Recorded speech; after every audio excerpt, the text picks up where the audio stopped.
আজকে তো আফসোস, আমাদেরকে বলে এটা বলেন সেটা বলেন, বলার প্রয়োজনটা কেন পড়তেছে? দরকার কি পড়তেছে? দরকার কি পড়তেছে? সাধারণ মানুষ সন্ত্রাস করে না সন্ত্রাস করায়? বলেন, সন্ত্রাস করে না সন্ত্রাস করায়? চাঁদাবাজি করে না চাঁদাবাজি করায়? মাদক বেচায় না মাদক বেচে? হ্যাঁ, কারা করে? ওইদিকে ওটা আমার আলোচ্য বিষয় না, আমি বুঝানোর জন্য বলতেছি। আজকে রসুলের ইজ্জত রাখি না আমরা। রসুলের ইজ্জত যদি রাখতাম, মুহাম্মদুর রাসূলুল্লাহর ইজ্জত, আমি বেশি তো বুঝাইতে পারবো না, এতটুক বুঝাইতে পারবো, টাইমও আমার হাতে কম। এতটুক বুঝাইতে পারবো যে রসুল আমাদের জন্য 23 বৎসর চোখের পানি শুকাইতে দেয় নাই। আমি উলামাদের সামনে বলতেছি, কিতাব মোতালা করে দেখতে পারে। কেননা যেদিন আল্লাহর রসুল জন্ম নেন, ওই দিন আল্লাহর রসুলকে সুরক্ষা করার জন্য বডি গার্ড হিসাবে আল্লাহ মিকাইল আলাইহিস সালামকে নির্ধারণ করেন। যেই দিন প্রাপ্ত বয়স্ক হন, ওই দিন জিবরিল আলাইহিস সালামকে যোগ করেন। জিবরিল আলাইহিস সালাম শুধু ওহির বাহক ছিলেন না, আল্লাহর রসুলের বডি গার্ড ছিলেন। নাইলে কোরআন কেন বলবে? কোরআন কেন বলবে বাল্লিগ মা উনসিলা ইলাইক ফাইন লাম তাফআল ফামা বাল্লাগতা রিসালাতা রাব্বি ওয়াল্লাহু ইয়াসিমুকা মিনান নাস। এই আয়াতের শানে নুজুল হলো মদিনা মুনাওয়ারায় যাওয়ার পরে রাসূলুল্লাহ সাল্লাল্লাহু আলাইহি ওয়াসাল্লামের বিলকুল নাগের ডগায় বাস করত ইহুদিরা, বনু নজির আর বনু কুরাইজা। এরা বাস করত কুবায়। আর এরা জন্মের আগের থেকেই, জন্মের আগে এদের স্লোগান ছিল একটা, যেদিন জন্ম নিয়ে ফেলছে আল্লাহর রসুল, ওই দিন থেকে ওদের স্লোগান পাল্টায় গেছে উল্টা। ওরা ভাবতে ছিল বনি ইসরাইলের ভিতর থেকে নবী আখিরুজ্জামান আসবে, কিন্তু যখনই বনি ইসরাইলের ভিতর থেকে আসে না, ওরা দুশ্মন হয়ে গেছে। তো মুহাজির আনসার ভাবতে ছিলেন যে বিলকুল ইহুদিদের নাগের ডগায় আল্লাহর রসুল চলে আসছে। ওরা তো 24 ঘন্টা উৎপাইতা থাকে যে আল্লাহর রসুলকে কিভাবে দুনিয়াতে কষ্ট দেওয়া যায়। বিধায় আমরা একটা সিস্টেম চালু করি, একদিন আনসার পাহারা দিবে, একদিন মুহাজির পাহারা দিবে। আমার মনে হয় 2-3 দিনই দিছিলেন পাহারা। তৃতীয় দিন জিবরিল আয়াত নিয়ে চলে আসছে, বন্ধু পাহারা সরান।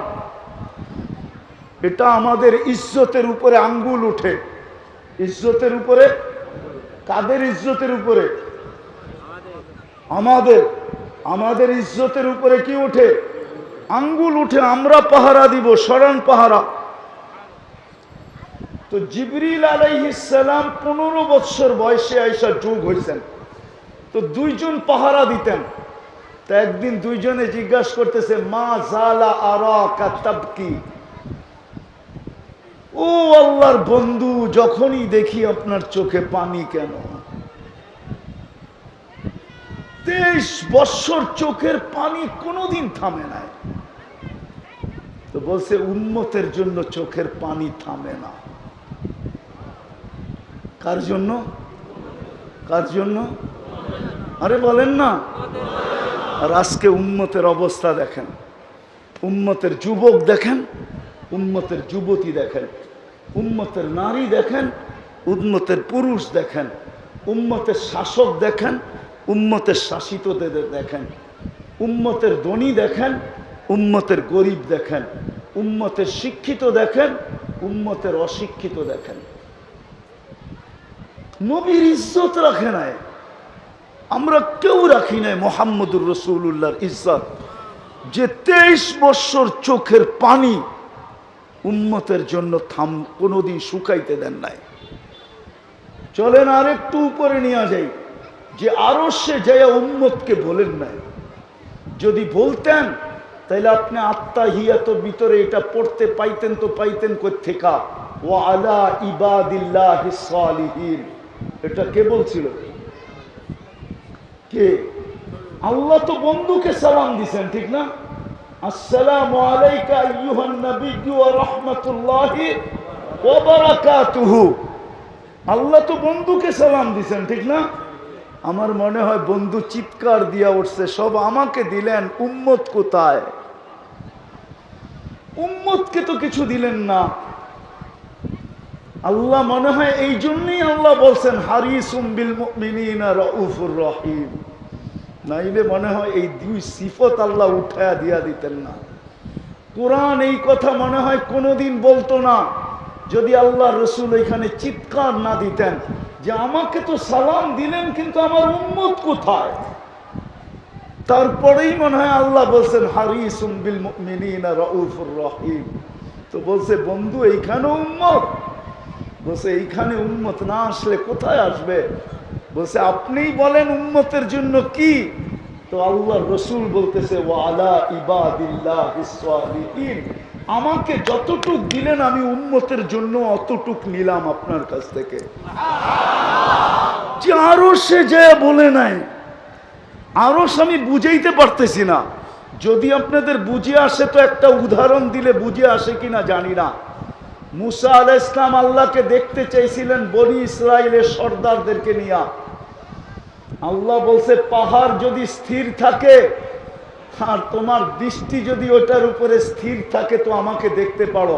ফাতাজাল্লা লিল জাবাল, আল্লাহ পাহাড়ে তাজাল্লি দিছিলেন। ফখররা মুসা সাইকা, 20 জন তো মারা গেছেন। মুসা আলাইহিস সালাম বহু দূরে যায় পড়ছেন, 40 দিন বেহুশের মতো ছিলেন। অথচ ওই তাজাল্লি ছিল পর্দার ওই পার থেকে। পর্দার ডাইরেক্ট তাজাল্লি ছিল না পর্দার ভিতর দিয়ে তাজাল্লি ছিল? ওলামা কি বলে? ডাইরেক্ট তাজাল্লি, ডাইরেক্ট না। আর বন্ধু তো ডাইরেক্ট পাশে বয়া দেখতেছে, কাবা কাউসাইনি আও আদনা সুম্মা দানা ফাতাদাল্লা ফাআওহা ইলা আবদিহি মা আওহা।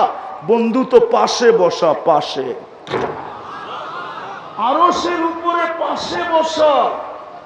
ওই নূরের জগতে তো হারায় যাওয়া দরকার ছিল, কিন্তু হাসানের নাম তো নিলেন না, হোসাইনের কথা তো বললেন না, ফাতেমা আলীর কথা তো বললেন না, পরিবার পরিজনের কথা তো বললেন না, বললেন তো উম্মতের কথা বললেন। কিন্তু আফসোস আজকে তো উম্মত লাজ রাখে নাই, ইজ্জত রাখে নাই, সব ইজ্জত মাটিতে মিশাইয়া দিছে। না আল্লাহর ইজ্জত রাখছে, না রসুলের ইজ্জত রাখছে। যে আল্লাহ নির্বাচিত করলো আল্লাহরও ধ্যার ধারে নাই উম্মত। রসুলের তো ইজ্জত রাখেই নাই। চলেন আরেকটু দেখাই আপনাদেরকে, দিলে লাগে কিনা দেখি। দুনিয়ার থেকে যখন বিদায় নিতেছিলেন তখন চোখে পানি ছিল, কিন্তু নিজের ফ্যামিলির জন্য না। মুহাদ্দিসিন এই মাদ্রাসা দাওরা পর্যন্ত পড়ায়। দাওরার কিতাব যারা পড়ায়, টাইটেলের কিতাব যারা পড়ায়, এরা সবাই জানে 9 ফ্যামিলি ক্ষুধার্ত ছিল। ঘরে বাতি জ্বালানোর তেল পর্যন্ত ছিল না। আম্মা জান আয়েশা রাদিয়াল্লাহু তাআলা আনহা বলতেছিলেন, যদি ঘরে বাতি জ্বালানোর তেল থাকতো তো খিদা নিবারণের জন্য তেল পান করে নিতাম। কিন্তু আল্লাহর রসুল ফ্যামিলির জন্য চিন্তা ছিল না, হাসান হোসাইনের জন্য চিন্তা ছিল না। অথচ আল্লাহর রসুলের দুনিয়াই ছিল হাসান হোসাইন, আলী, ফাতেমা। এই 4 জনই ছিল ওনার দুনিয়া। সন্তান তো ছিল না, এইখান থেকেই তো নসল আগে চলছে, ঠিক না? এই 2 জনই ছিল দুনিয়া। আরেকটা উদাহরণ দিলে বুঝবেন কিনা দেখি, কিতাব থেকে দিয়া। এতটুকু ভালোবাসতেন, 5-6 বৎসরের হবে 2 ভাই। কেননা 2 ভাই পিঠাপিঠি ছিলেন। তো আয়েশা নানার কোলে বৈশা বলতেছে, নানা যান আপনি উত্তম না আমরা 2 জন উত্তম? তা আল্লাহ রসুল সাদা সিধা জবাব দিছে, আমি উত্তম। সত্য তো এটাই, ঠিক না? হ্যাঁ, 2 ভাই হাসতে হাসতে কুটা কুটা। আল্লাহ রসুল বলছে হাসো কেন? জবাব হয় নাই। বলে তাইলে দুইজন উত্তম কে? আমরা দুইজন। কয় কি কইরা? আমাদের আম্মাজানকে চিনেন? বলছে বলো। আম্মাজানের পরিচয় দিয়া বলতেছে উম্মুকা লাইসা বিশাই, উম্মুকা আমামা উম্মিনা লাইসা বিশাই। আমাদের আম্মার সামনে আপনার আম্মা কিছুই না।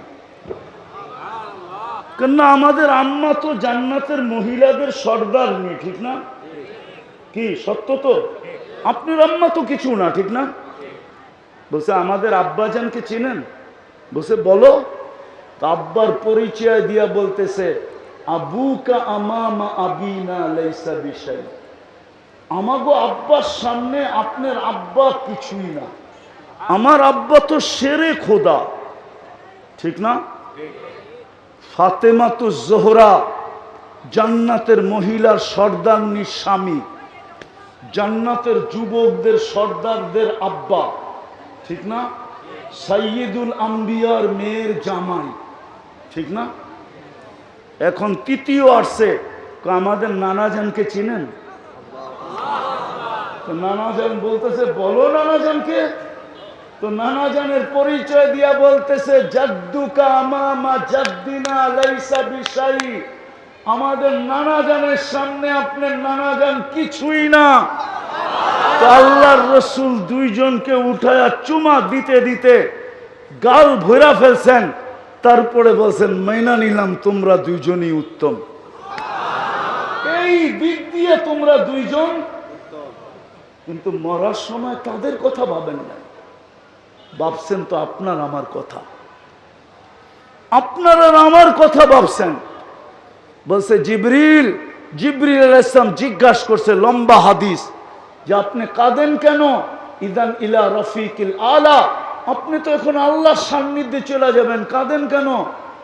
আল্লাহু ইয়ান্তাযিরুক, আল্লাহ আপনার অপেক্ষায় অপেক্ষমান।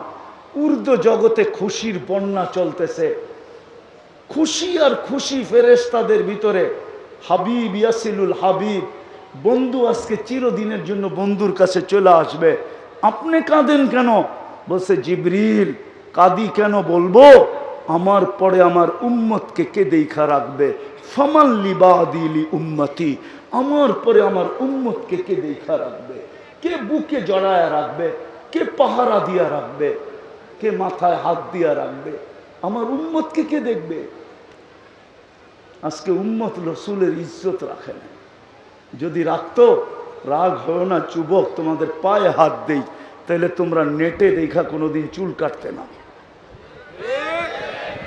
মা বোনরা কোনোদিন নেটে দেখা সাজগোজ করতো না। সবাই উলামাদেরকে জিজ্ঞাসা করতো, মা বোনরাও সারাদিন জিজ্ঞাসা করতো বলেন বলেন আমাকে ফাতেমা কিভাবে সাজতো, আমি ওইভাবে সাজবো। আম্মাজান আয়েশা কিভাবে সাজতো, আমি ওইভাবে সাজবো। আম্মাজান খাদিজাতুল কুবরা কিভাবে সাজতো, আমি ওইভাবে সাজবো। আমি 11 আম্মাজান কিভাবে সাজতো, আমাকে বলেন, আমি ওইভাবে সাজবো। সাহাবায়ে কেরামের মা বোনরা কিভাবে সাজতো, আমাদেরকে বলেন, আমরা ওইভাবে সাজবো। যুবকরাও জিজ্ঞাসা করতো আল্লাহর রসুল কিভাবে চুল কাটছে, আমাকে বলেন, আমি আল্লাহর রসুলের আদর্শে চুল কাটবো। ওমর কিভাবে কাটছে বলেন, আমি ওমরের আদর্শে চুল কাটবো। আবু বকর কিভাবে কাটছে বলেন, আমি আবু বকরের আদর্শে চুল কাটবো। ওসমান কিভাবে কাটছে বলেন, আমি ওসমানের আদর্শে চুল কাটবো।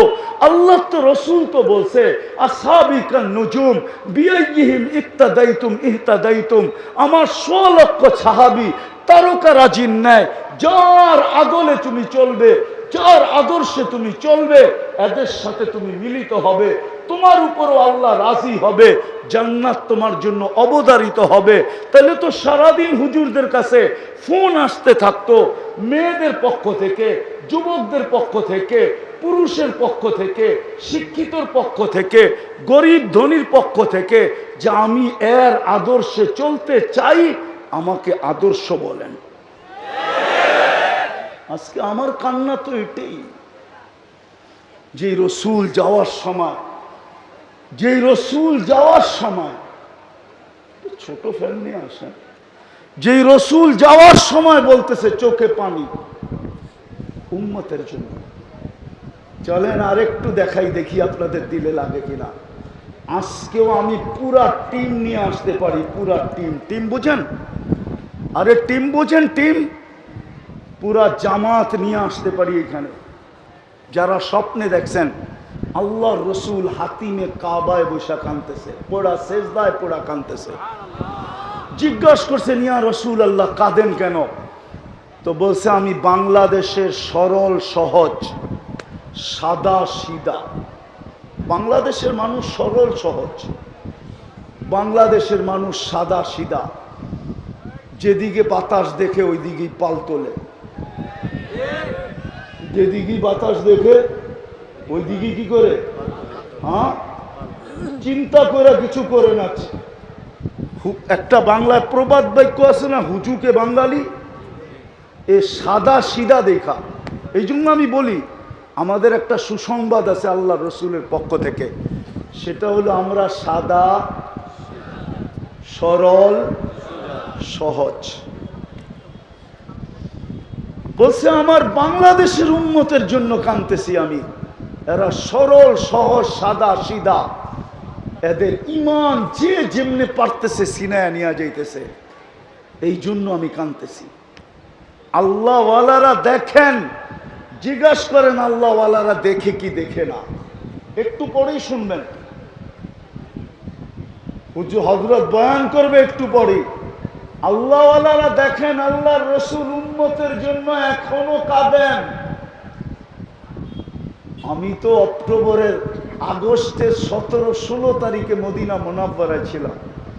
যখনই যাই আমার মন চায়, মনের থেকে বলতেছি, আমাকে যদি অনুমতি দিত তাহলে আমি রওজায়ে আতহারে একটু কান পাইতা দেখতাম যে ভিতরে কি বলে।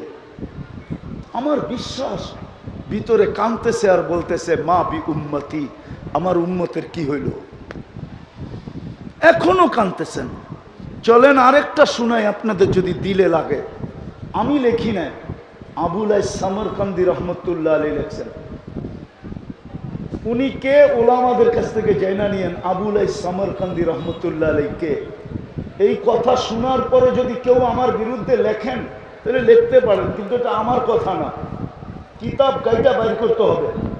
আবুল সামরকান্দি রহমতুল্লাহ আলাই বা দলিল লেখছেন, আল্লাহর রসুল যখন কবর থেকে উঠবে, কানতে কানতে উঠবেন আর বলতে বলতে উঠবেন, জিবরিল ময়দান তো পুরাই খালি, পুরাই খালি, আমার উম্মত কোথায়? কোথাও তো কাউকে দেখা যায় না।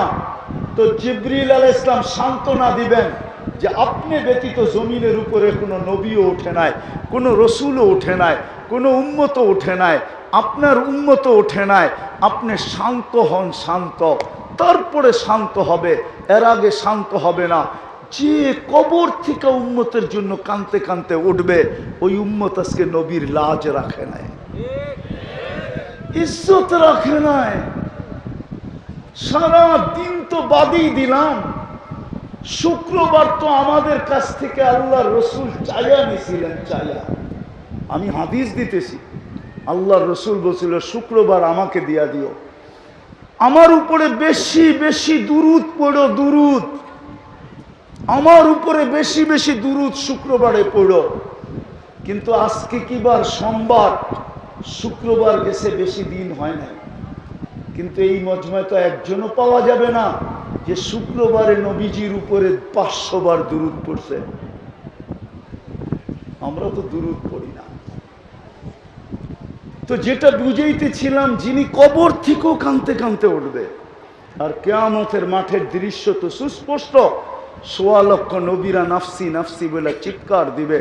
আর আমাদের নবীজি মাকামে মাহমুদ পাওয়ার জন্য, মাকামে মাহমুদ পাওয়া সত্ত্বেও আমরা তো দেখি সামান্য একটা চেয়ারের জন্য, কি ইউনিয়ন পরিষদের একটা চেয়ার, একটা ওয়ার্ডের একটা চেয়ার, একটা থানার একটা চেয়ার, বাংলাদেশটাই কত বড় আর চেয়ারটাই কত বড়। আরে বুঝান না আমারে, বাংলাদেশটা কত বড়? আমেরিকার থেকে 25-30 গুণ বড় না? হ্যাঁ, কি ছোট? কেমন ছোট? শুধু নিউ ইয়র্ক একটা স্টেট আপনাদের চেয়ে 4 গুণ বড়, 4 গুণ। নিউ ইয়র্ক শুধু 52টা স্টেট আমেরিকাতে। একটা নিউ ইয়র্কের সমান না বাংলাদেশটা। ওটার 4 ভাগের 1 ভাগ হলো বাংলাদেশ। ওটার ভিতরে 300টা সিট। কয়টা? তাইলে এটার পরিধি আর কত বড়? সামান্য একটা চেয়ারের জন্য মরতে রাজি, মারতে রাজি, ঠিক না? অথচ মাকামে মাহমুদ পাবে, কিয়ামতের দিন বসবে না, যুক্তি দিবে আমি বসবো না। বসলে 3 জায়গায় দৌড়াবে কে? আমি তো একজন হাউসে কাউসারে দৌড়াবো, উম্মতকে নিজের হাতে পানি পান করাবো, আবার মিজানের কাছে দৌড়াবো।